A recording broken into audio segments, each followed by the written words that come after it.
अस्सलाम वालेकुम नाजरीन, आप देख रहे हैं कश्मीर एक्सप्रेस डिजिटल और मैं हूं अताउर रहमान अब्बासी। आज हम बात करेंगे आज़ाद कश्मीर की सियासी सूरत हाल के बारे में।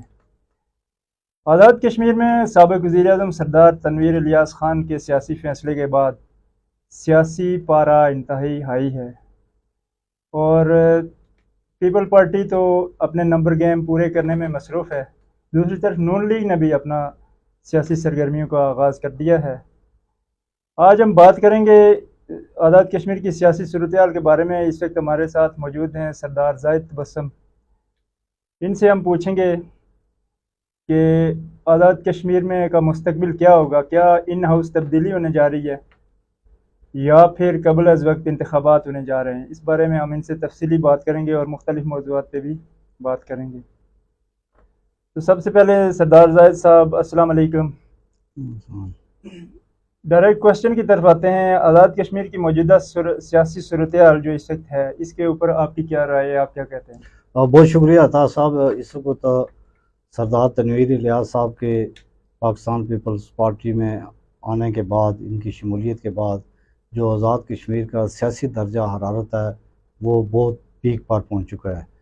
क्योंकि ये तकरीबन इसी जून के महीने में, आप तो जुलाई शुरू हो गया, जून के महीने में जब इनकी शमूलियत हुई और उसके बाद पाकिस्तान पीपल्स पार्टी और मुस्लिम लीग नून की जो मरकज़ी क़यादत है वो आमने सामने हो गई और बड़े पैमाने पर अपने अपने लोगों को अपनी जमातों में शमूलियत करने के लिए जो है ना वो वर्क बड़ा तेज़ी के साथ जारी है।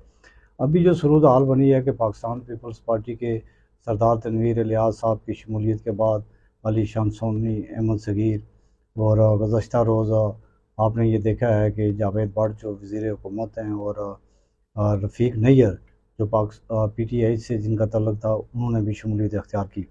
तो अभी जो पाकिस्तान पीपल्स पार्टी की जो नंबर गेम है ये 17 हो चुकी है और इसके काउंटर में मुस्लिम लीग नून ने भी अपने पत्ते फेंकना शुरू किए। और कल आपने ये देखा है कि सरदार यासर इलियास की वज़ीर-ए-आज़म पाकिस्तान के साथ मुलाकात, उसके बाद उस तस्वीर को इतना वायरल किया गया ताकि उन चीज़ों को बैलेंस करने के लिए। इस वक्त तो दर्जा हरारत अपनी पीक पर है और दोनों जमातें इलेक्टेबल को अपने साथ शामिल करने के लिए जदोजहद कर रही हैं। जी बिल्कुल, जैसा कि इन्होंने कहा कि नून लीग भी मुतहर्रिक हो गई है, लेकिन नून लीग असम्बली मेंबरान को तोड़ने में कामयाब नहीं हो सकी। जिस तरह के सरदार तनवीर इलियास की एंट्री के बाद PP की नंबर गेम जो है असम्बली में वो ऊपर जा रही है। अब देखना यह है कि मुस्तकबिल में वो क्या करते हैं। तो इस सूरत हाल में आप अगर इन हाउस तब्दीली होती है या फिर कबल अज़ वक्त इंतखाबात होते हैं तो नून लीग और PP कहाँ खड़ी होगी? पहली तो बात यह है कि आज़ाद कश्मीर में कबल अज़ वक्त इंतखाबात कोई नहीं हो रहे हैं और न ही इंतखाबात की कोई ऐसी बात चल रही है। ज़ाहिर है जब इंतखाबात होते हैं तो सियासी जमातें जोड़ तोड़ने लग जाती हैं और इस वक्त मुस्लिम लीग नून के पास तकरीबन आलमोस्ट आज़ाद कश्मीर के जो 33 हल्के हैं उनमें उनके कैंडिडेट मौजूद हैं। 2-3 हल्कों की बात है और उस पर भी वो अपना वर्क कर चुके हैं। शायद आने वाले 1-2 दिनों में वो भी अपने पत्ते शो कर देंगे कौन से इलेक्टेबल उनके साथ जा रहे हैं। जहाँ तक पाकिस्तान पीपल्स पार्टी का तल्लुक़ है, उन्होंने अभी तक 17 लोग उनके साथ शामिल हो गए हैं और मैं आपको ये ख़बर दे रहा हूँ कि पाकिस्तान पीपल्स पार्टी ने जो अपने 27 का फिगर था वो पूरा कर लिया है।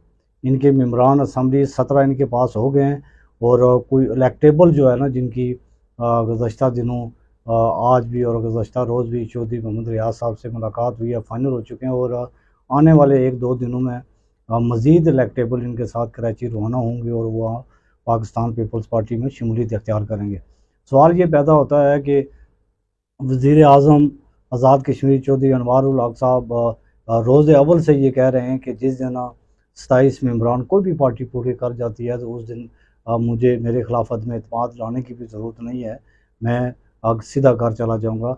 अब जो पाकिस्तान पीपल्स पार्टी अपने पत्ते शो कर रही है और जो मेरे पास मुसद्दक़ा इतलात हैं, 27 मेंबरान इनके पूरे हो चुके हैं और जो थोड़े-थोड़े करके अगले हफ़्ते 10 दिनों में ये 27 मेंबरान पाकिस्तान पीपल्स पार्टी पूरे कर देगी, नंबर गेम इनके पूरा हो जाएगा।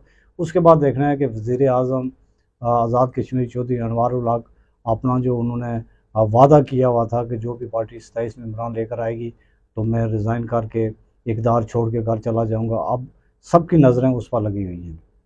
अगर ये 27 फिगर पूरे हो जाते हैं तो उसके बाद अगर अदम एतमाद की सूरत हाल पैदा होती है तो वजारत उज़्मा का ताज किसके सर पे सजेगा? देखें जी, इस वक्त जो सूरत हाल है, क्योंकि सरदार तनवीर इलियास साहब की शमूलियत के बाद जो पाकिस्तान पीपल्स पार्टी का आज़ाद कश्मीर में जो ग्राफ बना है वो बहुत हाई हुआ है। क्योंकि ज़रा सरदार तनवीर इलियास साहब को इस पार्टी में शामिल करने के लिए सरदार कमर ज़मान का भी बहुत बड़ा रोल है, ये आप भी जानते हैं, सारे जानते हैं। और उसके बाद चौधरी मोहम्मद रियाज जो स्लो जो है ना, उन्होंने जो बैटिंग जारी रखी हुई है और एक एक दो दो और लोगों को लेकर जाके कराची शामिल कर रहे हैं। क्योंकि वो इकट्ठे भी सबको शामिल कर सकते हैं, लेकिन एकदम वो आज़ाद कश्मीर में अफरा तफरी वाली पोजीशन सूरत हाल नहीं पैदा करना चाह रहे हैं। वो स्लो दो दो तीन तीन लोगों को शामिल कर रहे हैं। तो ज़ाहिरा अगर अब पाकिस्तान पीपल्स पार्टी अपने नंबर पूरे, जिस तरह ज़राए बता रहे हैं, उन्होंने पूरे कर लिए हैं, जिस दिन ये सारे नंबर अपने शो करेंगे उसके बाद ज़ाहिरा या तो प्राइम मिनिस्टर साहब घर चले जाएंगे या फिर इनके ख़िलाफ़ अगर अदम एतमाद आती है तो ये भी मैं आपको ख़बर दे रहा हूँ कि अगर अगर वज़ीर आज़म आज़ाद कश्मीर चौधरी अनवार उल हक के ख़िलाफ़ अदम एतमाद आती है तो आइंदा जो वज़ीर आज़म होगा 1 साल के लिए बनेगा, उसका तल्लुक़ पूंछ डिवीज़न से होगा। ये बहुत बड़ी खबर है। जिस तरह के उन्होंने सरदार ज़ाहिद तबस्सुम साहब ने पहले भी खबर ब्रेक की थी सरदार तनवीर इलियास के बारे में कि पीपी को ज्वाइन करने जा रहे हैं और बड़ा सियासी धमाका हो गया। और ये भी एक बहुत बड़ी खबर है कि अगला आने वाला वज़ीर आज़म पूंछ डिवीज़न से होगा। अब देखते हैं क्या सूरत हाल बनती है। सरदार साहब ये बताइए कि पूंछ डिवीज़न में तो सरदार तनवीर इलियास की शमूलियत के बाद बड़ा सियासी भूचाल आ गया। इसी तरह मीरपुर डिवीज़न से भी शख्सियात पीपी को ज्वाइन कर गई। मुजफ्फराबाद डिवीज़न की क्या पोजीशन है? देखें जी, मुजफ्फराबाद डिवीज़न तो पहले ही पाकिस्तान पीपल्स पार्टी खासी मजबूत है। आप नीलम से लेकर मुजफ्फराबाद सिटी तक आते हैं तो आपको वहाँ लतीफ़ अकबर साहब बैठे हुए हैं, बाज़ुल नकवी साहब हैं, जावेद अयूब साहब हैं, मियाँ वही साहब हैं। और ये पहले से पाकिस्तान पीपल्स पार्टी के मजबूत कैंडिडेट हैं। अभी सिटी में मुख्तार अब्बासी साहब हैं, जिन्होंने इलेक्शन मुहिम अपनी वक्त से बहुत पहले ही शुरू कर दी है। तो पीपल्स पार्टी वहाँ मजबूत है, लेकिन उसमें 2 हल्के हैं, अटियाँ का और वादी लिपा का। उसमें चौधरी रशीद साहब हैं और दीवान चुगताई साहब हैं, जो 2 हिस्सों को तो फारवर्ड ब्लॉक के साथ इनका तल्लक है। लेकिन ये इनके साथ भी बातचीत ज़राए ये बता रहे हैं कि जारी है और आने वाले दिनों में ये भी पाकिस्तान पीपल्स पार्टी में शामिल हो सकते हैं। और इनकी शमूलियत के बाद पाकिस्तान पीपल्स पार्टी जो है ना, मुजफ्फराबाद डिवीज़न में खासी मजबूत हो जाएगी। आखिरी सवाल की तरफ आते हैं कि ये सारी सियासी सूरत हाल इस वक्त सब की तवज्जो सियासत की तरफ है, सियासी पार्टियों की तरफ है।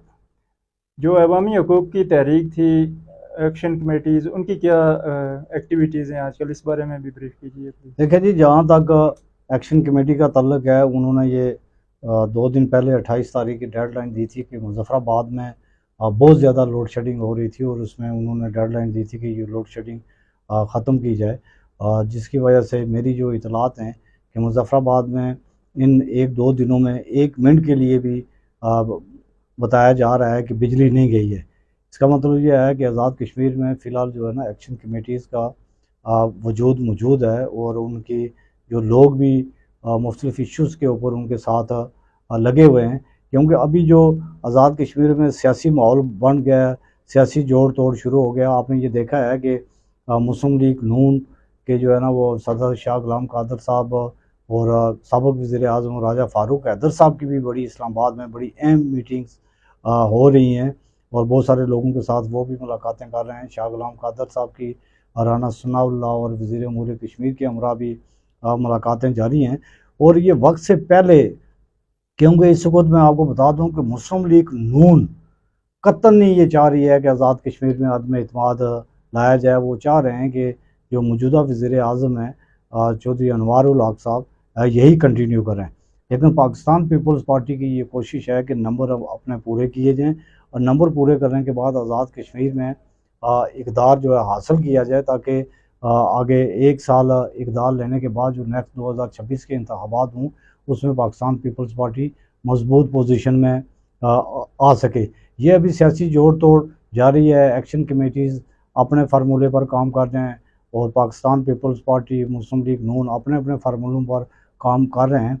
और ये भी इतला है कि जो पीटीआई से एक आध और मेंबर असम्बली भी पाकिस्तान पीपल्स पार्टी में जा सकता है, कि क्योंकि बहुत सारे एमएलएज ऐसे हैं जिसमें आपके डिप्टी स्पीकर हैं आज़ाद कश्मीर असम्बली के, उनके भी, और वज़ीर एजुकेशन जो है ना मलिक ज़फ़र साहब की, और कुछ ऐसे हैं जिनकी मुलाकातें हो चुकी हैं, सारे मामला फाइनल हो चुके हैं, और आने वाले दिनों में ये एक एक दो दो करके ये शामिल हो जाएंगे और आपको पता चल जाएगा क्या सिचुएशन है। लेकिन इस सियासी जोड़ तोड़ के अमल के अंदर जो आज़ाद कश्मीर में एक्शन कमेटीज़ हैं, उन्होंने फ़िलहाल खामोशी इख्तियार कर ली है और देख रहे हैं कि कौन सी पार्टी किस साइड पर आ रही है, क्या पोजीशन बन रही है। शायद उसके बाद वो अपनी पोजीशन को वाज़ा करें या मज़ीद जो इश्यूज़ हैं उनको लेकर चलें, क्योंकि मुहर्रम का महीना भी है, इस वजह से भी सियासी एक्टिविटीज़ उस तनाज़ुर में इतनी ज़्यादा नहीं हो रही हैं। बहुत शुक्रिया सरदार जाहिद तबस्सुम साहब, आज के लिए इतना ही। पीपल पार्टी आज़ाद कश्मीर में नंबर गेम पूरे करने की कोशिश में है। नून लीग मुतहर्रिक है, पीटीआई को शदीद धचके लग रहे हैं, एक्शन कमेटियाँ बगौर सूरत हाल का मुआयना कर रही हैं। इस पर मज़ीद हम अगले प्रोग्राम में बात करेंगे। जब तक के लिए इजाज़त दीजिए। अल्लाह।